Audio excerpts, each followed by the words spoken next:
Hello, everybody, and welcome to day 5 of Mary's Mini. Believe it or not, we're in the middle. Okay, half of it has gone by or will go by the end of the day. And so we're halfway there. We can make this, right? It wasn't so difficult. I hope that many of you are realizing how this simple way of eating is sustainable, number one, is inexpensive, number two, because a lot of people think that being vegan is expensive and it's probably the least expensive way of eating. And also, it's calming. It takes stress out. You don't have to your mind doesn't have to be worrying about what I'm going to eat and what new recipe I'm going to try. No, no. We just have basic starches that we combine in different way with hundreds of different options of vegetables and spices and herbs, and we make some of the most delicious food and great tasting food. I always get the same problem, which I mean, it's not a problem, but if I go to a potluck or have people over or I go to a restaurant and I order something whole food, plant-based, it looks better than everybody else's and everybody else wants to eat it. So our food is great and it is our food because the other option is not our food. So I would like to show you this. This is very important that you, if you're at the beginning, or even if you're not so much at the beginning, but in this journey, that you are not distracted by 100 different voices.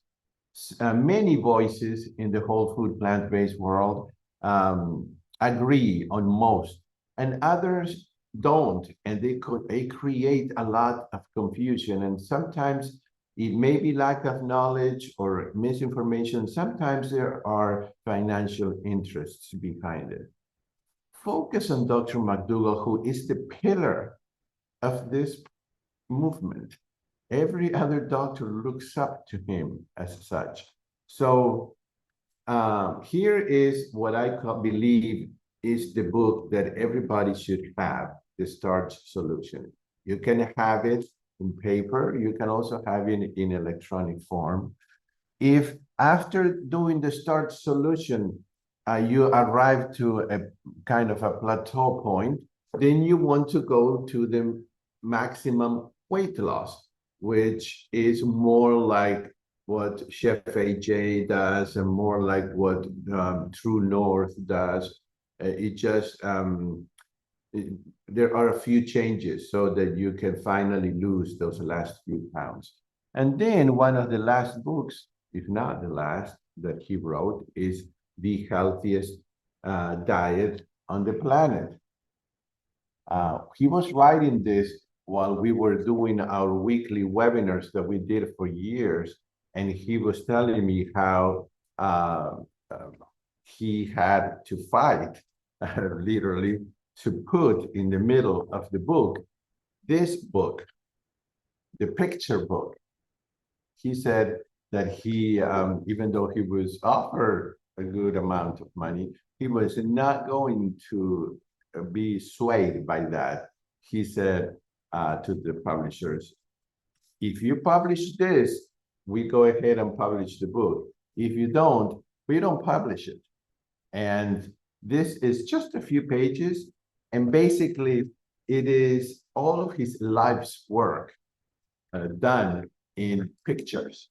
It is a wonderful book. Okay, so I wanted my pillars are Dr. McDougall, Dr. Esselstyn, Dr. Barnard, Dr. Campbell. I may be forgetting one or two more, but I don't have a lot. Then I do you listen to others from time to time, and but my basis is on this knowledge that I believe is the most solid knowledge that we can have. So let me show you, as you know, I like pictures. I like movies. I'm not going to show you a movie, but I'm going to show you a picture here. And Mary's meeting with Gustavo, I wanted on purpose to put these pictures because these are the starches. Brown rice, or actually, it says in the guidelines that it could be white rice. Sweet potatoes, any of those kinds of sweet potatoes, different kinds of potatoes, and corn. Those are the basic starches of the Mary's meal, with a little bit of added beans to the rice and or to the potatoes, as we read yesterday from the actual guidelines.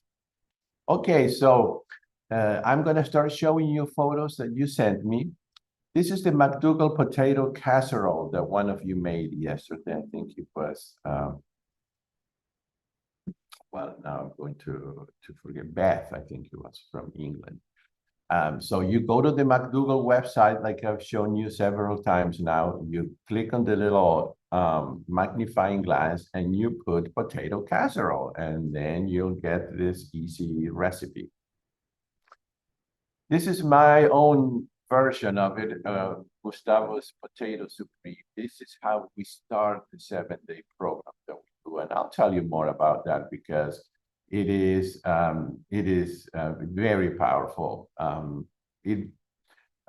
didn't think it was going to be this powerful, but I've been doing it now for over a year, and people have really astounding results. And we meet 3 times a day, not just one like we do here, and the support is unbelievable. So the Potato Supreme is a staple meal because number 1 is easy, number 2 is delicious, number 3 can be eaten for breakfast, lunch, or dinner, number 4 it can be kept in the refrigerator for a few days, number 5 it can be combined with other things. It's one of the best meals.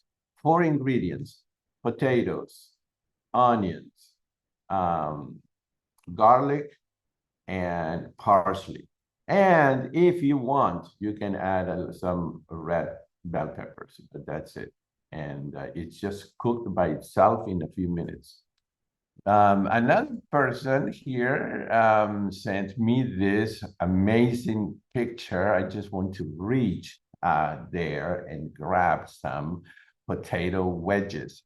And what I do is I give them a quick boil, and so they're wet, and I sprinkle a combination of spices, and so of course this spices are stick to the potatoes, and they're amazing.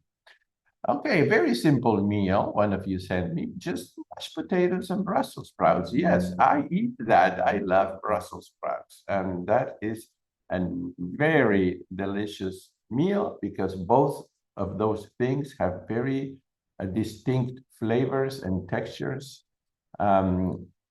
Here is mashed potatoes with a little squash I had to use. Sometimes you have to use things because if you don't, they go bad. Topped with bok choy, mushrooms, garlic and onions, beets and beet greens. Well, that is a powerful meal right there, and easy. And I love this one. I didn't know about this one. Somebody else from England says, well, there's something that is called bubble and squeak. So for my breakfast lunch, it is a popular side dish here in England, and usually fried. So get its name from the noise it makes in the pan. Of course, this is not fried. I like it as a complete meal with a squirt of ketchup, and definitely not fried. This is mashed potatoes and chopped cooked broccoli with a little mustard powder pressed into a parchment-lined tin and baked. Any kind of greens is good, and I often use sauteed kale or spinach. So I am going to try that. I make something similar to that, but it's not like that. That looks really good. Okay, Karen sent me this, and it says Yukon potato cooked in the Instant Pot with rosemary and sage mushrooms, onions, carrots, and garlic cloves, topped with your world's brown gravy, which is potato-based and SOS-free, with a side of broccolini, and I can live on this. Too often, a dish smells fantastic, but doesn't taste very good. This one tastes great. I am also realizing that I am not using condiments or a rare tiny pinch of salt when absolutely needed. It's better to use a tablespoon of a condiment or a tiny pinch of salt and continue to eat this way than to omit it, trying to be hardcore, and abandon this way of eating. That's a lesson I learned today that is really helping me. I know Dr. McDougall agrees with that, and I'm so glad that many of you are embarking in this journey where we are actually learning about ourselves. And yes, in the Start Solution and in Dr. McDougall's 10-day program, or I think it's 12 days now, I'm not sure, he allows little tiny bits of salt and sugar added to the food so that people will eat it. It makes no it is of no benefit if you make food and then you go to the fast food, drive to get something to eat because the food you made doesn't taste good. He wants you to eat the food. And if it takes a few sprinkles of salt and pepper or a little bit of sugar somewhere, do it. That is not the main source of sodium. 77% of the sodium that people eat comes from packaged and highly processed food, not from the salt shaker, which is about 5 or 6% of the total sodium per day, and not from sprinkling a little bit of sugar or maple syrup. Even though with time, your taste buds will change and you will realize that you don't even need that much. Okay. This is polenta, which I love, okay? And the polenta can be, please go ahead and mute your microphones, everybody, so that I don't get any noise. Thank you. Polenta with black beans. You could, Mary, like in this current guidelines, you could add a little bit of black beans to one of the starches. So this one has polenta with black beans and pico de gallo, and then a salad with tomatoes and grapes. I definitely could eat the polenta without any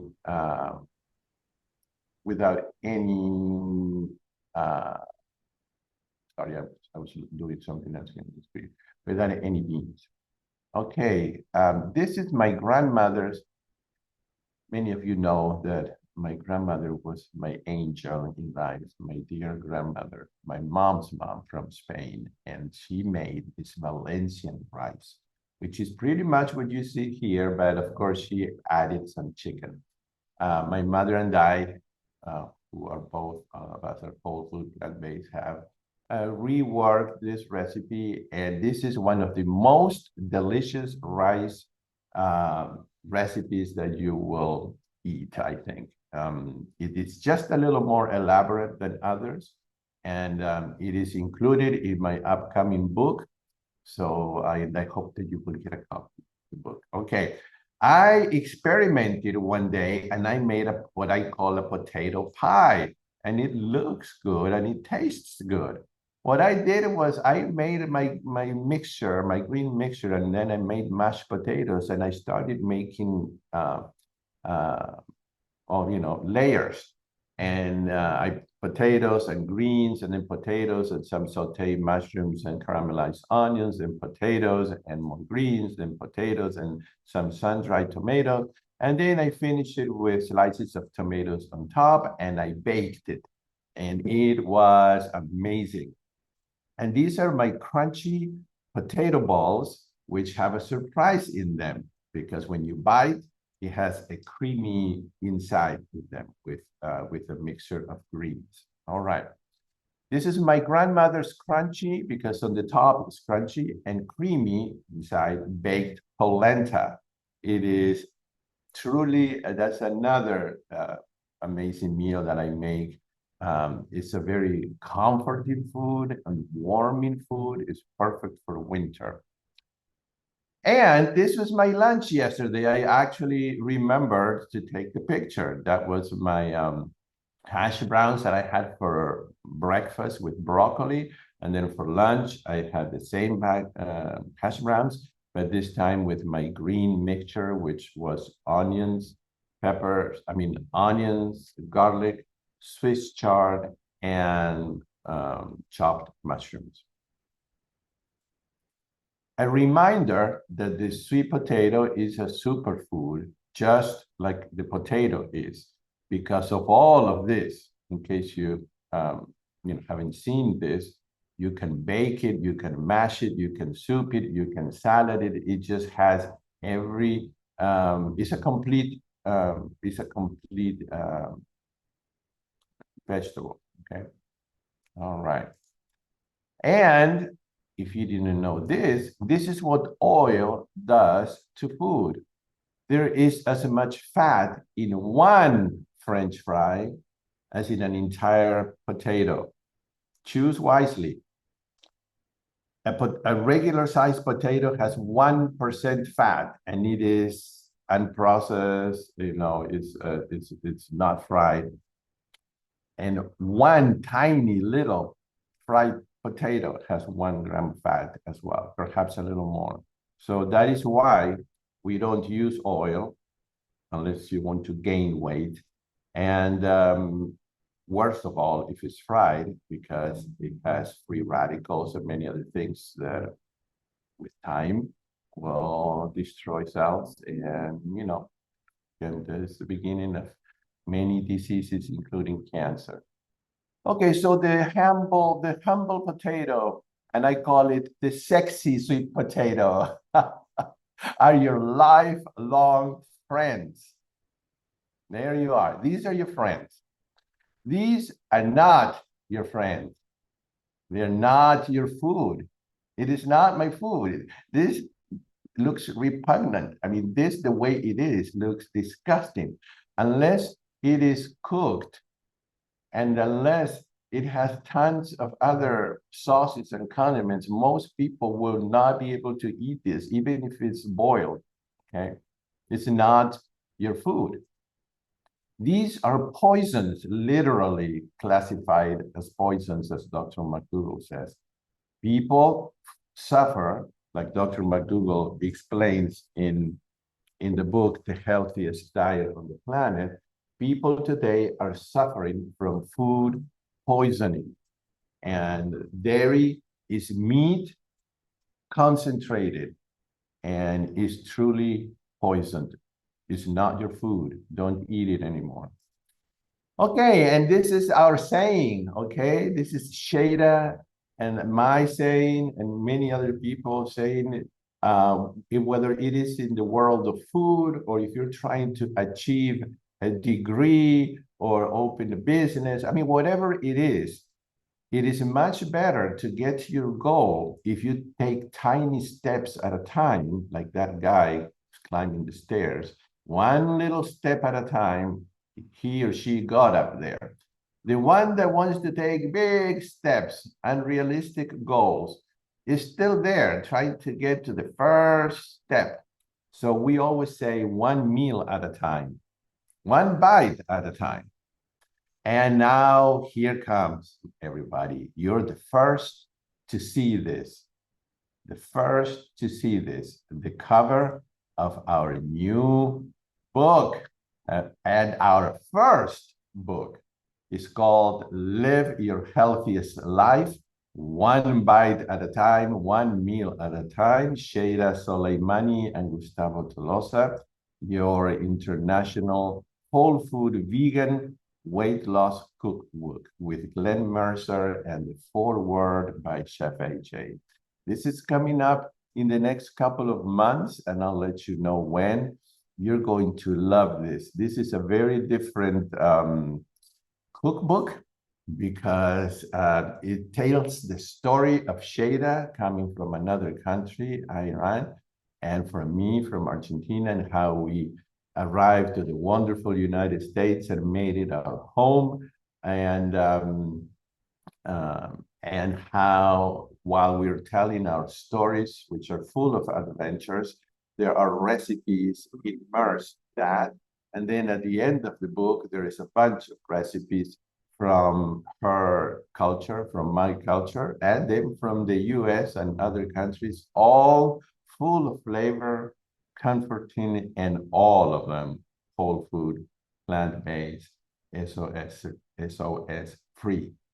So let's see. Let me see if let me read your comments or questions, and go ahead. If anybody wants to unmute, ask a question, make a comment, a suggestion, share a recipe, go ahead and do it. Okay. I've never even heard of polenta. And then when I look at it, it looks somewhat like grits. Do we just Yeah. do we buy the corn, or does polenta come in a bag? The polenta, I think that the polenta that comes cooked in like a tube form is kind of, for me, it's kind of disgusting. I don't like it. Okay. But maybe I haven't tried to slice it and to fry it on a pan without oil or in the oven and make mini pizzas. Maybe that would work. What I'm talking about here is ground corn, which is grits.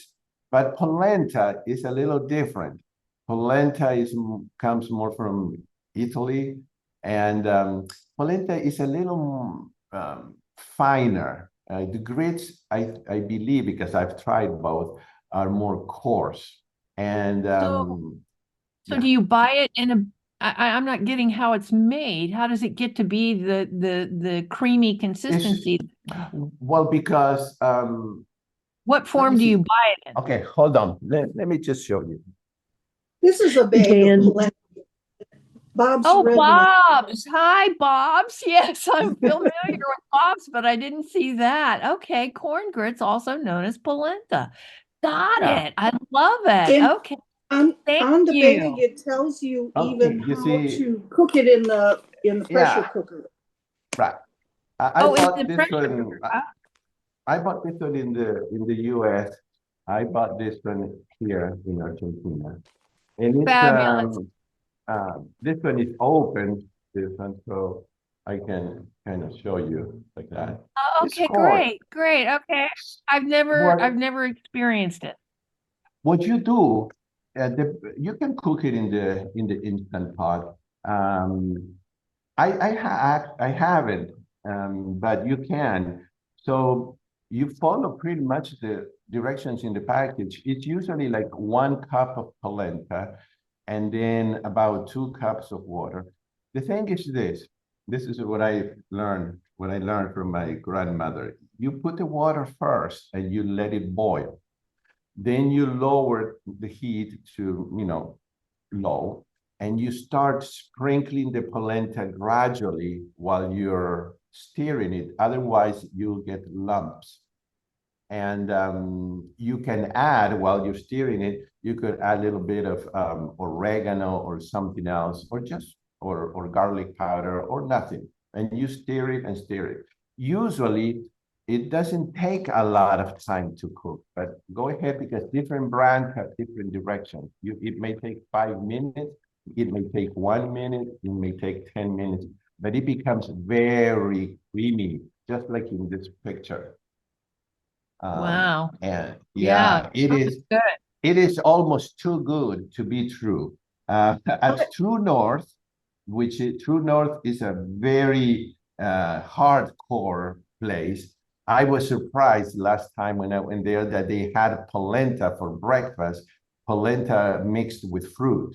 I was surprised because I never ate it that way. I always ate it as a savory meal, but you can put tomato sauce on it. You can do the one that I showed you, but also you can just cook it, put tomato sauce on it with some steamed or roasted roasted vegetables, and it is a very filling, very filling. meal. And just to get clarification, okay, when I cook oats, this is the lazy cooker here. I put in a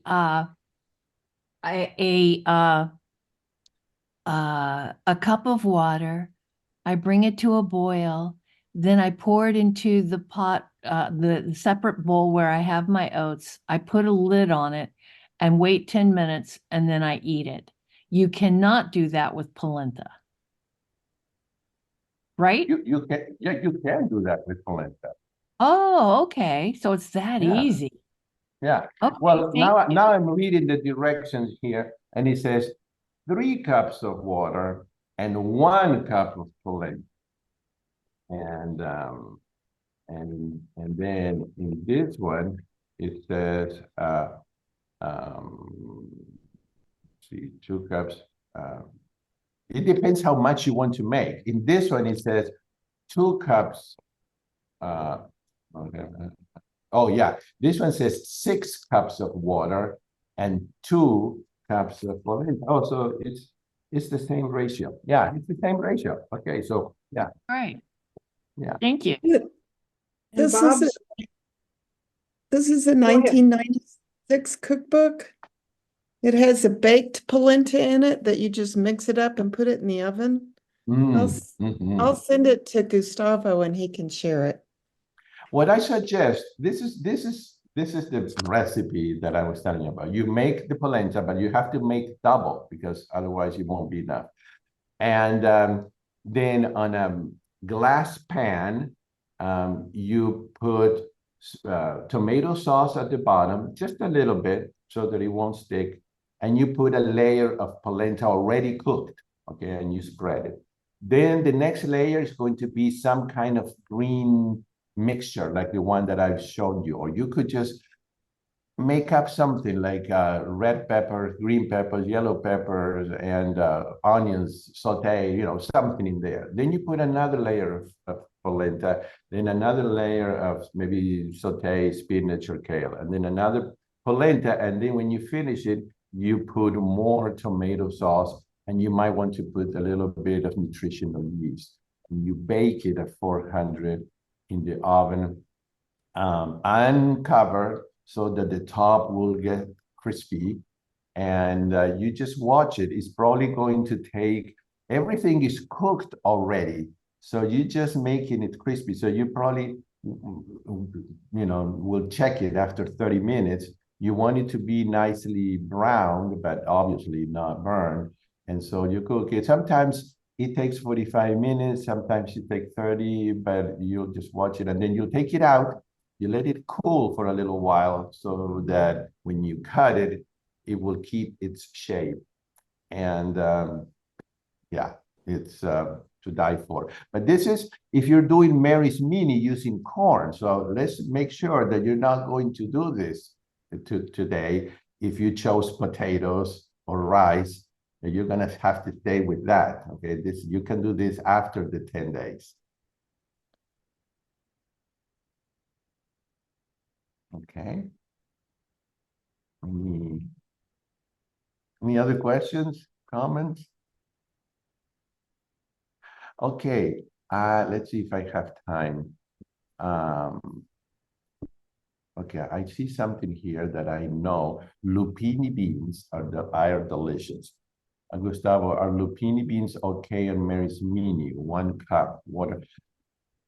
Well, personally, I wanted to try the Mary's Mini as hardcore, let's say, as possible. So I am not adding beans to anything during my 10 days. If you want to add a little bit, because it does say that you can add beans to rice or potatoes, go ahead, because that's what the guidelines say. But I'm not gonna do it this time. Yeah, polenta is on Mary's Mini. I read yesterday the guidelines, and I have them here. So right here it says on this page, where it says Mary's Mini, and it says breakfast, lunch, and dinner, and it says corn there, and it says breakfast, corn tortillas, lunch, corn plain, like plain corn, dinner, polenta. Okay, so it is allowed.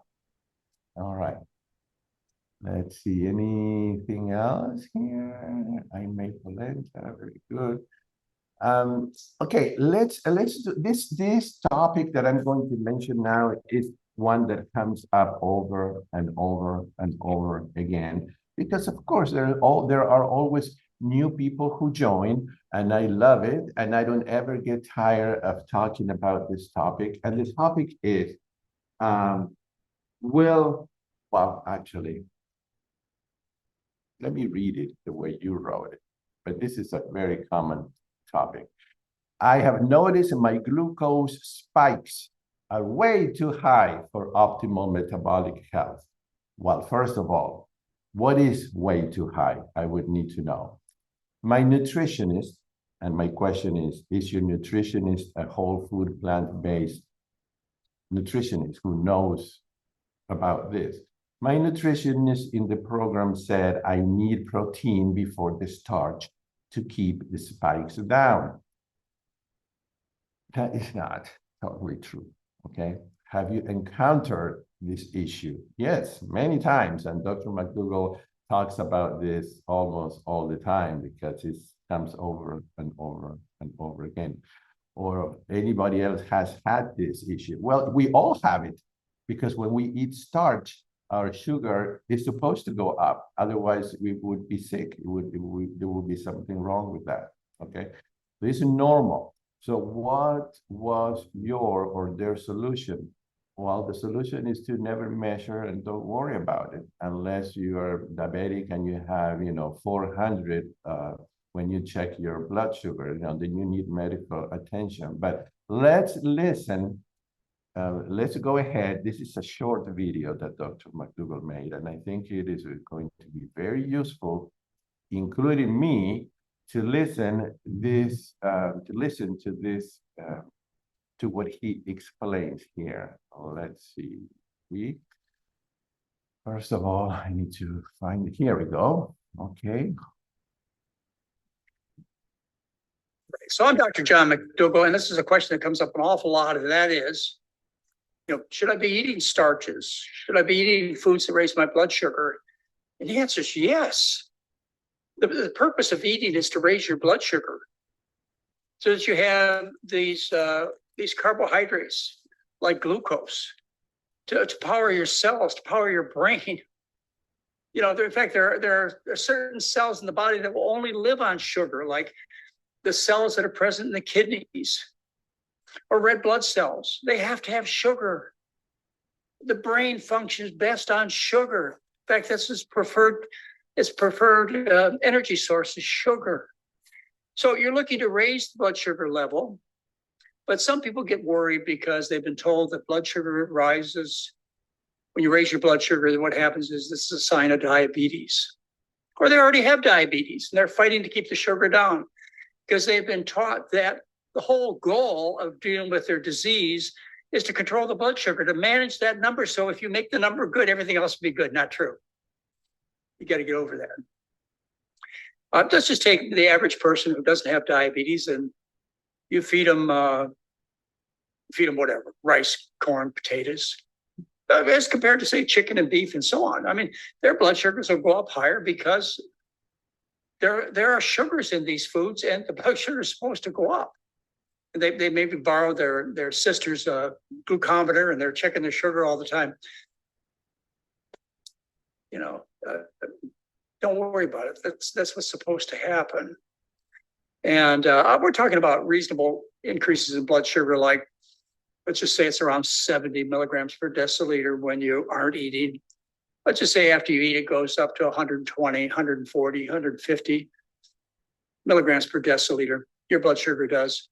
That's what it's supposed to do. If it goes up really high, like 200, 300, 400, then you probably need some medical attention. All right, so let's just talk about the diabetic. We take care of a lot of people with diabetes. Our cure rate for type 2 diabetes is 100%. I mean, by definition, type 2 diabetes is due to diet. You know, research that involves people who go through bariatric surgery. In other words, they have their intestines rearranged so that they lose weight. The cure rate for type 2 diabetes is around 80%. So I could easily claim that what we do with associated weight loss, 100% of the time cures type 2 diabetes.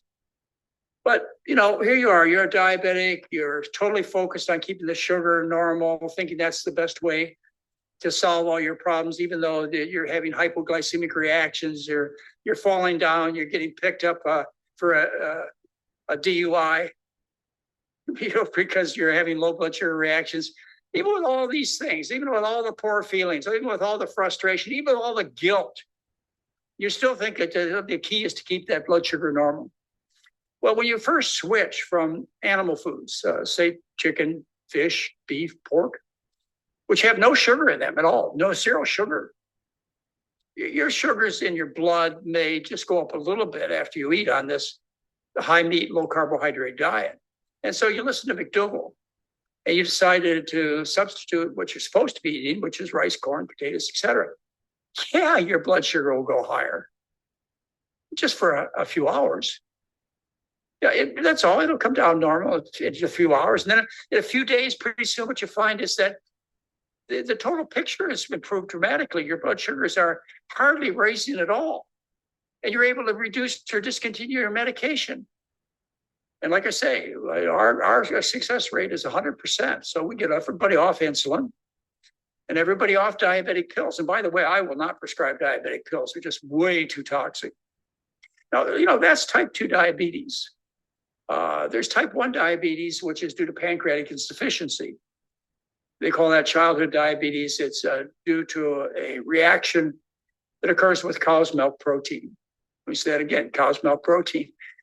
You have an autoimmune reaction that destroys the pancreas. And so you have type 1 diabetes where you make no insulin at all. If you don't take a substitute insulin, you will die. So you have to be on insulin. And the simplest regime possible is what I prescribe, which is usually 1 shot a day of long-acting insulin. So that's type 1 diabetes where it is crucial you supply the insulin to this individual or they will be in big, big trouble. And then you have type 2 diabetes, which I told you is 100% curable. As a matter of fact, type 2 diabetics, they make as much, if not twice as much insulin as somebody who doesn't have diabetes. It's just that their insulin doesn't work because of insulin resistance, which is created by gluttony, by excess body weight. So in between type 1 diabetes and no insulin, remember, no insulin production, and adequate or excessive insulin production, type 2, there's a spectrum. And I call this partial pancreatic insufficiency, or often it's called type 1.5 diabetes, a spectrum. So this spectrum means you produce enough insulin to keep yourself from dying out of a hospital. But you don't produce enough insulin to have ideal blood sugar levels. Or maybe you have some symptoms related to your diabetes if you're partially insufficient, if you're a type 1.5 diabetes. Maybe you get excessive thirst or excessive urination. Or maybe what happens is you lose too much weight. That is really common. You just lose a whole bunch of weight that you never expected and you're kind of out of control. Well, for these people with type 1.5 diabetes, I treat them. I treat them with, again, insulin. And I use a long-acting insulin like Lantus. Usually 1 shot a day is enough to lower the sugar so they don't have excessive thirst, excessive urination. Doesn't take much insulin. I give them enough insulin to stop them from losing weight excessively. I know it's always been your dream to lose weight because you know that's what causes type 2 diabetes. Well, if you do what I suggest and you don't cover it with enough insulin, say as a shot, and you're a type 1.5 diabetic, you're going to lose weight beyond what might be considered healthy. Certainly it's going to worry your relatives and friends. And the third reason I prescribe insulin is if people around you worry. that maybe you're doing the wrong thing, and they believe in pills and shots and so on, and we can give them comfort by putting you on a little bit of insulin. We can try to treat their psychological uncomfortableness, their worry about you. So those are the three reasons that I'll treat 1.5 diabetic with insulin. It is excessive urination, excessive thirst, excessive weight loss. That's number 2. And number 3 would be to treat psychological, emotional worries. And what happens in time, if you make enough insulin, is your blood sugars will be perfectly normal, your weight will be normal, and so on. Hey, give yourself a chance. You could be a perfectly normal, healthy person if you stop the cause of your illnesses. Give yourself a chance. How much time? Well, most of our diabetics are off all their medication, type 2 diabetics, within the first 48 hours. I'll commonly take somebody out who's on 120, 140 units of insulin a day, or even on an insulin pump, and I'll stop all their medication the first day. And their blood sugars may be a little high the first day or two, but not for long. And then in time, what happens is the body loses insulin resistance, becomes more sensitive to insulin. Carbohydrate sugar makes the insulin work better. That's a whole other story.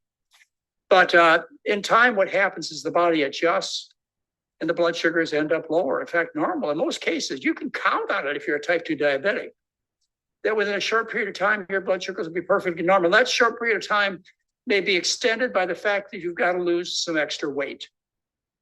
That extra body fat is one of the stimuluses to insulin resistance. So you may have to hit trim body weight before you accomplish everything that you want to accomplish in terms of your type 2 diabetes. But I would say within a week or two, most people are convinced that they're doing the right thing.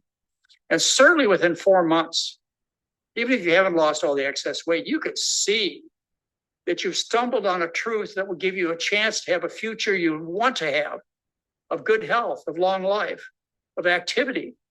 It's so simple. Don't get fixated on the fact that your blood sugar goes up. Remember, it's supposed to.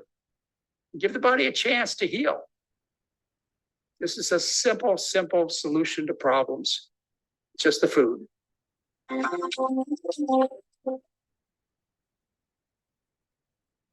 Well, what a masterclass.